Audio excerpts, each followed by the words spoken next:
So, if you've just joined us, welcome to the Content Theatre. I'm Cliff Hill from Extron. Just following up really from Adrian's talk around inbound marketing. Now we move on to Nick Garner from 90 Digital, and he's going to be sharing with us some thoughts on using a practical framework for content marketing. Nick's got another pressing engagement he's got to rush off to, so I think if you do have any questions, probably worth trying to get his contact details through the presentation and contact him that way, but we may have time. So, Nick, if you're ready to go, I'll hand over. Yeah, I am. All right. So what I want to do first is take some pictures of you, because I want to put it on the site, because it's really cool that you're all here. So thank you very much. And then I'll get straight into it. You're going to be famous. All right. I have an agency called 90 Digital. There are 44 of us, and I've bet the whole farm on what I'm going to talk about now. So I'm in it, and I hope that you understand why it's worth thinking about and maybe acting upon. What I want to talk about is influence, because I always believe that if you think about ecosystems, and if you understand the stuff that affects everything in an ecosystem, then all the way further down the chain, you can then do more tactical things like your content marketing or whatever it is. And so I want to talk about some big ideas, and I hope that you like them. The first question is, what is influence? And this one here, without any direct or apparent effort. And what I want to talk about is influence and Google, and how Google influences consumers, and how consumers who are influenced then go and buy from the people who influence them in the most positive way. And the right kind of combination of elements, I suppose you could say, or let's talk about an equation here. The right equation is where you have the right content at the right time in the right place, and you believe in the source of the content. And then you get this beautiful combination of trust and influence. So that's the equation, and if you follow that equation, everything should be pretty much good. Now, it would be really nice if you could steer influence very easily. Like you could just drop some money here and then stuff would happen, drop some money there and other things would happen. But the reality is, it's actually very difficult, because influence is all over the place. But in a sense it isn't. And what we find is that when you look at things like social media, for example, a lot of people talk about social media being very important in your campaigns, and it's very good for awareness. But what I think is, and based on the research that we've done, I think that social is a very good place to go and hang out and talk. It's a bit like a river. So you do your stuff on Facebook or go to LinkedIn or whatever, and there's just this flow of stuff coming by you. And occasionally you see something and you grab it like, ooh, I'll have a bit of that. Or maybe, ooh, that's interesting. So if you think about Facebook, for example, and Facebook advertising, it's all about identifying the right profile of person and then giving them exactly what they want as they go on in their journey. It's a kind of retroactive thing, if that makes sense. So if you actively do something, you're more, in other words, if you seek or you find it. And so with social media, what we're talking about is people finding stuff rather than seeking stuff and then finding. And there's a huge difference in that. And when we look at the type of behaviors people go through in social, what you find is that within all of this, you find that out of all of these different activities, this one here, click on the like button for products or services. So for example, I did a little bit of research on likes, because it's a funny one, and it turns out that you can buy a like for a slow like. By the way, there's a fast like and a slow like.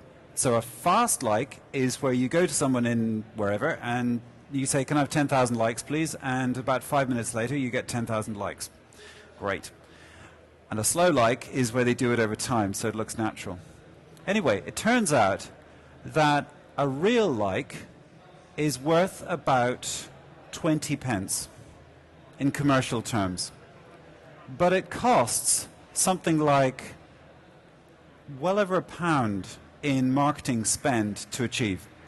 So the point about that is that a lot of the social media stuff we hear about doesn't really have a solid commercial foundation. And the ARPU, which is the average revenue per user, proves this point. So for Facebook, you're down to $1.63 a year. Oh, quarter, sorry, a quarter. And I just don't think, I think that when you look at what it costs to advertise somewhere, it becomes a very good metric for how useful it is to do your marketing. Anyhow, let's move on. It would be wonderful, absolutely wonderful, if I had a place where I could get all these lovely answers to my buying questions. And it isn't social, but it's Google. So when we go to Google, we ask questions, because that's what it is. And how many of you have heard of Hummingbird? I know the guys talked about it earlier. So let me just be clear on what Hummingbird is and just say that I've done SEO for years and years, over a decade, well over a decade, I've got to say. And so SEO is my kind of core thing. And Hummingbird, by the way, is about answering questions better. So Google have made some big changes in their algorithm, and they're able to understand semantics better. In other words, in the past, Google was all about keyword co-occurrence. And if I'm getting all techie, bear with me. Keyword co-occurrence is where you have one word, then another word, then another word, and you string them together, and they have a pattern, and they usually sit beside each other. That's keyword co-occurrence. Semantic understanding is where I say, what about Paris Hilton? And you got two choices. It's either a person or a hotel, obviously.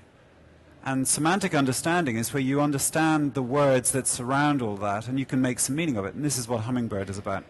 And this is all part of the big picture with Google and their whole aim to make the internet, or make their search engine a better place for answers. So, one of the things that Edelman did. By the way, Edelman is a big PR company, and they have a thing called Trust Barometer, and they go around asking people, do you trust stuff? In this case, they asked, do you trust social media? Or, sorry, more to the point, yeah, do you trust social media, actually? No, not really. 26% of people trusted social media. Do you trust traditional media, like your newspaper? 51% said, yes, I do. Do you trust search engines? 47% said, yes, I do. So I call that and that the same, more or less. So in other words, you, collectively, as in the population, you think search engines are more or less as trustworthy as a newspaper. How about that? And then going further with this, there's an organization called Pew, and they're in the States, and they do research into internet behavior and so on. And they asked this question, and if you can't read it, I'll just say it out to you. In general, do you think the internet search engines are a fair and unbiased source of information, or do you think search engines are not a fair and unbiased source? 66% said, yes, fair and unbiased. So collectively, 66% of you also think search engines are pretty trustworthy. And then the next question was, in general, how much of the information you find using search engines do you think is accurate or trustworthy? 28% said all, or almost all, and 45% said most. That's 73% of people. Now, I know you've had a lot of numbers today, but if you just think of it, 3/4 of you, so let's just take out this lot here. The rest of you trust Google. So congratulations to you all. Anyhow, Google know this, and they decided to commission a big piece of market research, and it came up with this. They came up with this concept called ZMOT. How many of you have heard of ZMOT? I'd love to know. Yeah, it's typically 10%, which is why it's a crappy name for something. So let's call it something more sensible, like your online reputation. There's two parts to this. There's the ZMOT process, zero moment of truth process. So this is how it works. you're just living your life, and there's ads on TV and radio and whatever, and your magazines and stuff, and there are brands that are kind of coming through the ether at you. And one day you decide that you want to buy something. So now what you used to do was you used to go to your friends and say, hey, I'd like to buy a 1983 mobile phone before the internet was around. And your friends go, well, I don't know much about mobiles, but you should just go to the shop and see what the guy says in the shop. He knows. So you go to the shop, and the salesman just sells you the one that has the most commission for him, because he knows very well that you're not going to change the way the advertising is going to work on TV or anything, because who are you? You're just a consumer. The internet comes along, and then you have this big bit in the middle. So now you want to buy a mobile phone. What do? You go online. You go to Google. And you ask a question. You go blah, blah, blah, phone reviews, or best phone, or longest battery life, or whatever. And this very simple thing has triggered this whole wave of content marketing. Because the idea with content marketing, by the way, is that you write stuff, you answer questions, you get it ranked. Of course, what people don't mention about content marketing is you've got to get it ranked. So it's all very good writing stuff, but you've got to get it up there in the search engines for it to have effect. Anyhow, the slides were the wrong way around. This panel was based on 5,000 respondents. So it's a big group of people. And ZMOT is based on these ideas. So firstly, half of the people went online and did some search. 49% talked to their mates and their family. They did some comparison shopping, and they would have found that site through search.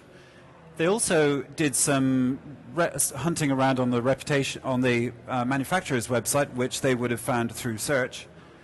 They read product reviews and endorsements, which, guess what? They would have found through search.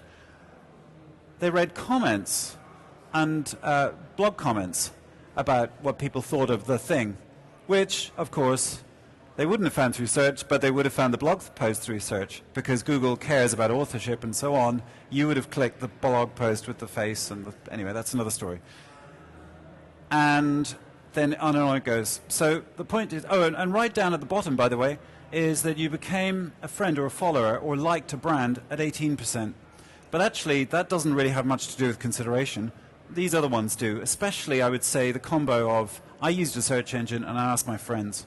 So I think the way it works is I ask my friends, I go in a search engine, if I'm not quite sure, I ask my friend again, and they go, yeah, you should do that.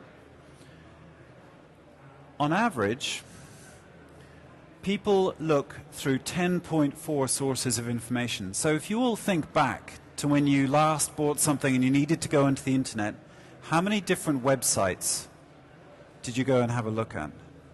If it's something you cared about, like your mobile phone or whatever, or if it was a purchase, like you had to buy some insurance or something, you would have gone to a comparison website. You would have looked at a bunch of different sources of information. We do it all the time. And here are some heat maps just to show you how much science there is. So the idea is that the red bits is where you get the most. The black bits is where you get very little. And then here you have time. And by the way, if you're interested in this, just type in to a search engine, ZMOT, and you'll find all this stuff. There's a PDF all about it, and it's got 50 pages of amazing stuff. The whole thrust with all of this stuff, by the way, is that when you go back to wherever you come from, and you want to put a business case together, and you want to say, this is why this stuff matters, then you can pull out this and say, look at the stats. If people look around on the internet, and if we have stuff that answers their questions, then that's a good thing. Now, I've got a question. How many of you use Google? Hands up. Oh my goodness. Nearly all of you use Google. Okay, now the reason I ask this is because Google, being a very good place to ask questions with, is also a very good place to have questions answered with. And one of the places that questions are answered, in effect, is through AdWords. Did you know that every single one of you is worth £25 a year to Google? Every one of you. That put your hands up, of course. Every one of you. It's a crazy stat. And this is just through AdWords. The point I'm making is that where there is money, there is money. And it's great doing social. It's great for brand engagement and ambient stuff like that. But money lives on Google, in my view, if we're talking about online. There are lots of other places, but the bit I care about, because it's what I know, is search. Their quarterly ARPU is $10. So every 3 months you're giving $3 to Google, kind of, if you know what I mean. But one of the really weird things is that people think that Google is all about ads. So I'm not going to do the whole, like, what percentage do you think gets clicked on ads, because you've already done the slide. But let me just show you this. This is PPC. So there are 2 studies done to show that on average, 7% of all clicks went to PPC. Oh dear, someone wants to talk to me. And the rest is organic. So if you think that everything is just the ads, it's not, actually. It's everything else except ads, almost. And here's a funnel. And by the way, this PowerPoint, when I was in the audience earlier just doing my thing, it's on Google Docs. I've published it on the site. So at the end, if you want to get all this stuff, you can just go to the blog on the site, by the way. This is just your usual funnel, and the idea being that at the beginning you have very kind of broad research questions, like I need a phone with a longer battery life or whatever. So that's the top end of the funnel. Then the next one is I need this phone with that battery life. So does it do what I want it to do? And then finally, I need to buy. And at the very end of the funnel is where Google hang out. So you know they say SEO is dead. I don't know if you know that one. A lot of people are saying SEO is dead. Well, yeah, it kind of is going that way, in a sense. This is what Penguin is about, by the way. Does everyone know what Penguin is? Search engine algorithm update, killing off spam. Right, okay, cool. So the root of all of this is this stuff. Why should I buy from you? So if your content marketing is all about why should I buy from you, and you answer those questions, those implicit buyer questions, then you're in the right direction. Because the more you help them make their mind up, the more likely they are to buy from you, obviously. There's a lot more to it than that. But let me just show you something a little bit interesting. So the one thing I would say is that your most important key phrase is your brand. So if you do a search for your brand, what you're probably going to have is your Facebook, your Twitter, and some other random stuff. Do you have stuff that answers your core buyer questions about you? Like, why should I buy from you, for instance? I mean, that would be a good answer if you type in a brand, because people do check you out. So this is some more stats.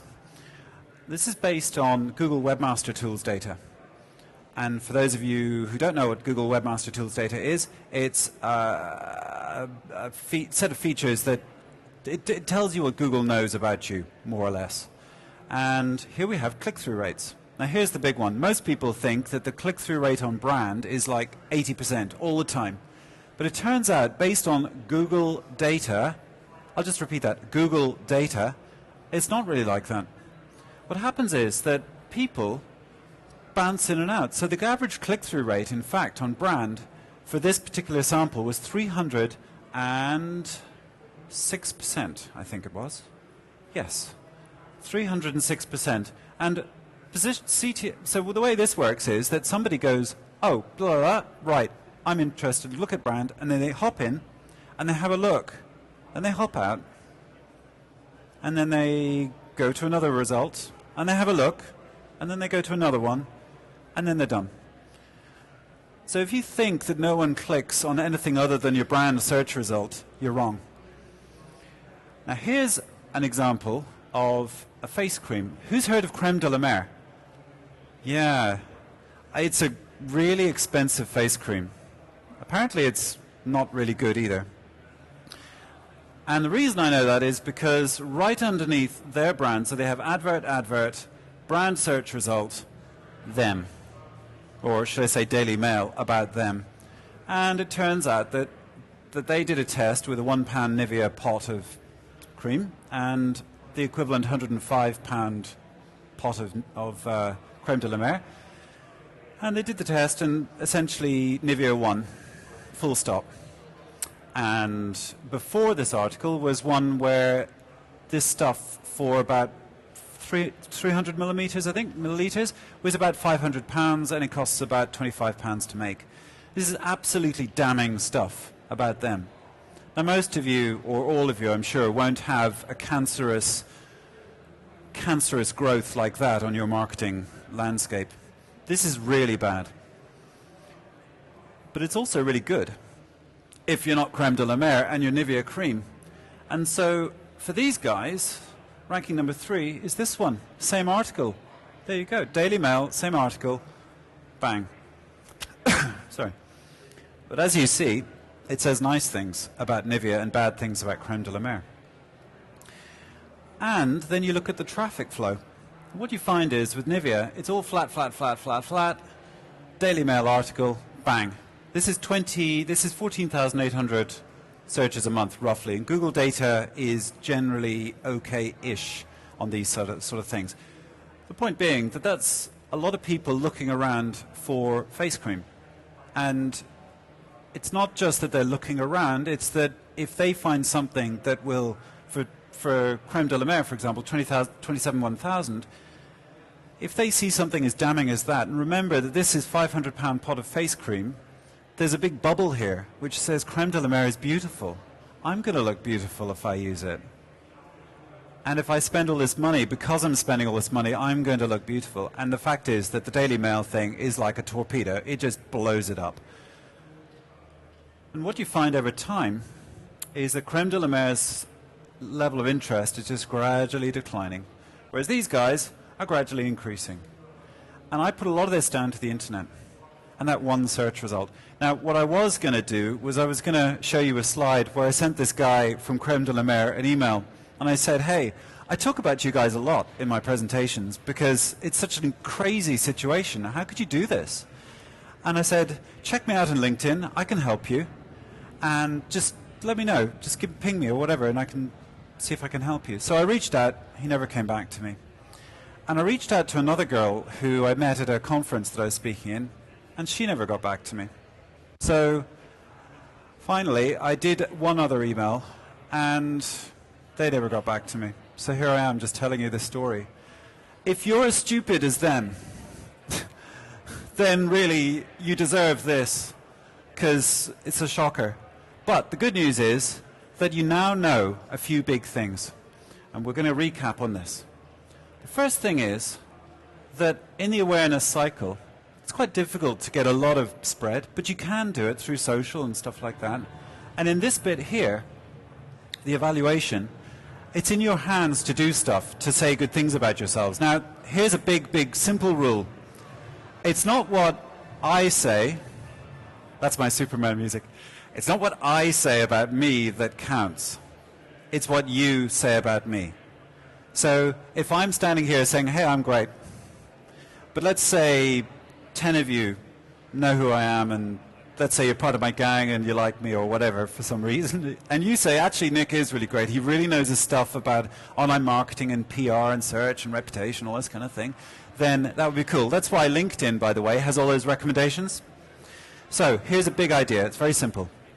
If you get stuff written about you and get it put onto other people's websites and rank it on your brand phrase, it's not you saying you're wonderful, it's somebody else saying you're wonderful about you.